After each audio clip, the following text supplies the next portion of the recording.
You ask Tiger to solve. This deals with linear equations with one unknown. The final result is b equals -1. Let's solve it step by step. Simplify the expression. Solve by distributing. Simplify the arithmetic. Expand the parentheses.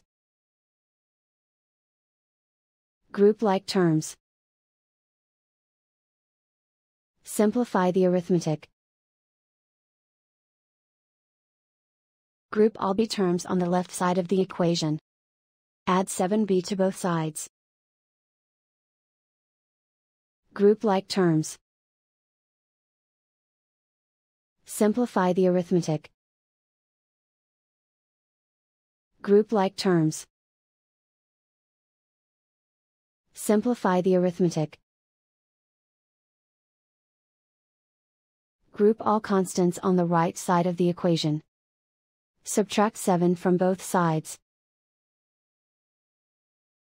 Simplify the arithmetic.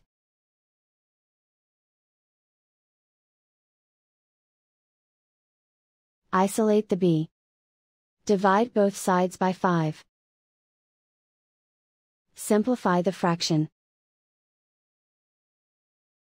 Factor out and cancel the greatest common factor. And so the final result is b equals -1.